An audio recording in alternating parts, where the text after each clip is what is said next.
This is 11.4a, oxidation and reduction. It's going to be our study of electrochemistry. In this slide, you see a flowchart of all the possible topics that we can talk about in electrochemistry. We will not be looking at all these topics in the 11th grade curriculum.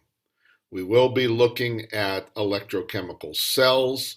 We will be looking at voltaic cells and fuel cells. We will talk slightly about electrolysis, but we will not go into equilibrium constants and the Nernst equation. The assessment criteria for this unit is as follows. We need to look at some of the things that we learned, especially in grade 10 and grade 9 in regards to oxidation and reduction. We'll talk about a thing called the standard electrode and the need to have particular temperatures and pressures to discuss this potential. We'll see how we can measure electrode potentials, and we will calculate how much energy a cell is able to produce and to predict the direction that the reactions will go based upon the reactivity of the metals involved in that cell. And we'll also discuss fuel cells and their benefits, potential risks, and their connection to electrochemistry. But before we start our discussion of oxidation and reduction, let's look at a historical view of that topic. In modern chemistry, oxidation and reduction refers to a group of reactions that involve electron transfers. Now this is different from our last unit, acid-base chemistry, where we viewed a reaction as a proton or H+ transfer. Where do the terms reduction and oxidation actually come from? Well, the traditional terms reduction and oxidation refer back to a time when people were discovering the composition of air, in particular the discovery of a gas, oxygen. And the terms reduction and oxidation have their roots in the emphasis of oxygen in a particular type of reaction. As an oxygen transfer process, we can see that zinc in this reaction is combining with copper-2 oxide to form copper metal and zinc oxide. Oxidation and reduction then refer to the transfer of oxygen in this process. We can see that zinc metal is said to be oxidized to zinc oxide because it gained oxygen, whereas copper-2 oxide formed copper metal. We say it was reduced to copper metal. Therefore, reduction then is the loss of oxygen. So, historically, oxidation refers to gain of oxygen and reduction refers to loss of oxygen. If we look deeper into this process, we can see that copper oxide and zinc oxide are actually composed of ions. So the process then can be viewed like this. Zinc metal was really being converted into zinc 2+ ions, and copper 2+ ions in copper 2 oxide were being converted into copper metal. Therefore, the oxygen was really hiding the change of zinc metal to zinc 2+ and copper 2+ to copper metal. In the modern view, the change of zinc metal to zinc 2+ must have involved a loss of electrons. The term oxidation of zinc to zinc oxide really refers to the loss of electrons. Zinc metal formed zinc 2+. Zinc metal was neutral to begin with equal numbers of electrons and protons. Therefore, if it formed zinc 2+, which was deficient in 2 electrons, it must have lost 2 electrons. We now know then that zinc is oxidized through the loss of electrons. On the other hand, copper 2 ions change to copper metal. That must have occurred because of a gain of electrons. So the reduction of copper 2 oxide to copper metal really involved the gain of electrons. If I have a copper 2 ion which is deficient in 2 electrons forming neutral copper metal, it must have picked up 2 electrons in order to complete this process. You've had a chance to look at a historical view on oxidation and reduction. Currently, the way we discuss oxidation and reduction is by a loss of electrons in the process of oxidation, and in reduction, the gain of electrons. Notice in the equation with iron and copper, iron starts out with a Fe as a solid, zero oxidation number, and it goes to an Fe plus 2. It's lost electrons. On the other hand, copper goes from a plus 2 state to a 0 state. It has gained electrons, therefore reduction. A way of remembering this is to use the letters in the word oil rig. OIL, oxidation is loss. RIG, reduction is gain. So, what really happens in aqueous solutions? Here we have an aqueous solution of zinc and copper, and in a solution that has a has ions of zinc or copper in that solution. Which of the two metals is oxidized? Which of the two metals is reduced? Remember, you can determine which is oxidized and which is reduced based upon their individual reactivities. Remember 8th grade and your list of reactive metals? Let's look at a molecular view of what is happening in this zinc-copper system. Let's zoom into the atomic scale and see how this cell operates. Here, at the anode, the site of oxidation, zinc atoms in the metal bar are in contact with the surrounding electrolyte solution.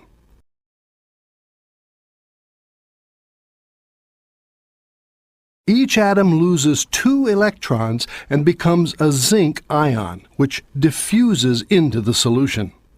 The electrons given up enter the bar and join the flow of electrons up toward the external circuit. They travel through the wire and flow into the cathode, the site of reduction. When a copper 2 ion in the cathode solution makes contact with the copper electrode, it gains 2 electrons and is reduced to a copper atom, which deposits on the bar. Therefore, as the cell runs, the zinc anode becomes lighter and the copper cathode heavier. Now let's close in to see the role of the salt bridge. The non-reactive sodium and nitrate ions of the salt bridge prevent the buildup of charge that would occur as zinc ions enter the anode solution and copper 2 ions leave the cathode solution. Such a charge buildup would halt cell operation. In the anode compartment, nitrate ions leave the salt bridge to balance the gain of positive charge as zinc ions enter the solution. Some zinc ions also enter the salt bridge. In the cathode compartment, sodium ions leave the salt bridge and nitrate ions enter it to balance the loss of positive charge as copper 2 ions leave the solution and are reduced at the cathode. Here is an example of a voltaic cell. A voltaic cell contains 2 half cells, shown by the beakers here, connected or separated, depends on how you look at it, by a boundary that allows anions and cations to move back and forth, as well as a way for electrons to move back and forth. Reduction takes place at the cathode. The cathode increases in mass. Oxidation takes place at the anode. The anode decreases in mass. The electrons move from the anode to the cathode. And internally, the cations move toward the cathode and the anions move toward the anode. C to C, A to A. What about this concept of standard cells? A standard cell has a situation where it has the same temperature and pressure and molarity. Standardizing cells to make comparisons makes our study of electrochemical cells easier. We have measured previously the potential of each of these cells, and we give it a value called the standard cell potential, or E0. You can find the E0 of two half cells by taking the potential of the cathode minus the potential of the anode.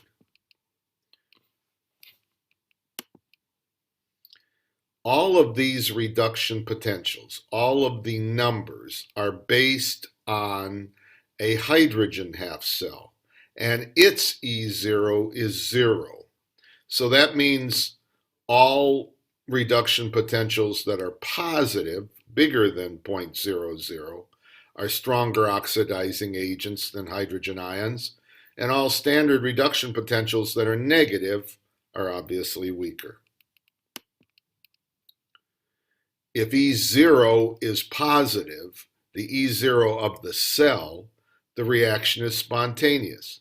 If the E0 is negative, the reaction is non-spontaneous. Here is an example of a hydrogen electrode and another electrode shown on the left. We know what the E0 is of the hydrogen electrode, and if we know the amount of energy that is coming across the voltmeter, then we can determine the E0 of the electrode in question. We can also write half equations for oxidation and reduction and treat them much like mathematical formulas to come up with a oxidation reduction reaction for a cell. In the bottom, you see Fe plus 2 going to Fe plus 3 plus 1 electron, and cesium 4 plus an electron going to cesium plus 3. You can see that the electrons on both sides have been removed in the oxidation reduction reaction because they are both 1 electron. We should be able to use these standard electrode potentials, to calculate the electromotive force, the EMF of a cell. Here you see the two half cells connected by a salt bridge and an electron flow that's going through the voltmeter of 0.76. So the EMF of the cell is the E0 of the cathode minus the E0 of the anode. Electrolysis is a method of using direct current to move non-spontaneous reactions. If we have a non-spontaneous reaction and we provide a sufficient amount of electricity, we can force the reaction to move in reverse. Electrolysis is very important in the separation of elements. For example, next year we'll talk about the making of aluminum, and aluminum uses electrolysis. Normally it's used with more reactive metals once they have been processed. Now, the electrolysis of water is really the beginning of a fuel cell. What are we doing? We are providing water or providing energy to water, causing it to dissociate. And it dissociates into hydrogen ions and oxygen atoms. So we are creating oxygen and hydrogen by the electrolysis of water.